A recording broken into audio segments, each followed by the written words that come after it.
હું દુનિયાનો ધનવાન વ્યક્તિ છું। આજે માતૃશક્તિના મહાકુંભમાં મને આશીર્વાદ મળ્યા છે। પીએમ મોદી। વડાપ્રધાન નરેન્દ્ર મોદી શુક્રવારથી 2 દિવસીય ગુજરાતના પ્રવાસે છે, ત્યારે મહિલા દિવસના અવસર પર ગુજરાતના નવસારી પહોંચ્યા હતા। નવસારીમાં મહિલાઓને સંબોધિત કરતા તેમણે કહ્યું હતું કે મહિલાઓ પાસેથી પ્રેરણા લઈને શીખવાનો દિવસ છે। આ દિવસે હું ગર્વથી કહી શકું છું કે હું દુનિયા સૌથી ધનવાન વ્યક્તિ છું, કારણ કે મારી જિંદગીના અકાઉન્ટમાં કરોડો માતા બહેનોના આશીર્વાદ છે, જે સતત વધતા જાય છે। વડાપ્રધાને આગળ કહ્યું કે આપણા શાસ્ત્રોમાં નારીને નારાયણી કહેવામાં આવે છે।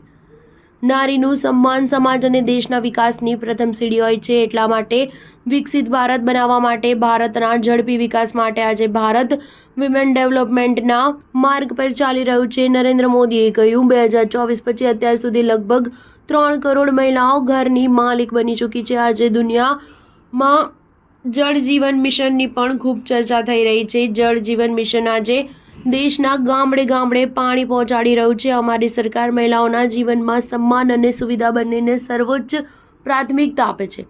અમે કરોડો મહિલાઓ માટે શૌચાલય બનાવીને તેમનું સન્માન વધાર્યું। વડાપ્રધાન મોદીએ કહ્યું કે અમે કરોડો મહિલાઓના બેંક એકાઉન્ટ ખોલાવીને તેમને બેન્કિંગ વ્યવસ્થા સાથે જોડી, ઉજ્જવલા સિલિન્ડર આપીને તેમને ધુમાડાની તકલીફમાંથી મુક્ત કરાવી, 3 તલાક વિરુદ્ધ કડક કાયદો બનાવીને અમારી સરકારે લાખો મુસ્લિમ બહેનોનું જીવન નષ્ટ થતું બચાવ્યું। જ્યારે કાશ્મીરમાં આર્ટિકલ 370 લાગુ હતી તો ત્યાંની બહેનો દીકરીઓ ઘણા અધિકારોથી વંચિત હતી। જો તે રાજ્યની બહાર અન્ય કોઈ સાથે લગ્ન કરી લેતી હતી તો તે ખાનદાની સંપત્તિ મેળવવાનો તેમનો અધિકાર છીનવાઈ જતો હતો।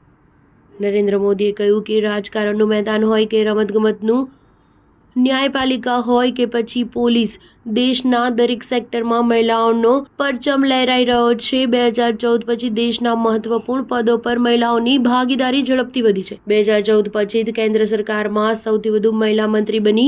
સંસદમાં પણ મહિલાઓની હાજરીમાં વધારો થયો। 18મી લોકસભામાં 74 મહિલા સાંસદ લોકસભાનો હિસ્સો છે। નગરપાલિકામાં મહિલાઓની ભાગીદારી એટલી જ વધી છે। સ્ટાર ન્યૂઝ 7 હંમેશા સચ્ચાઈની સાથે।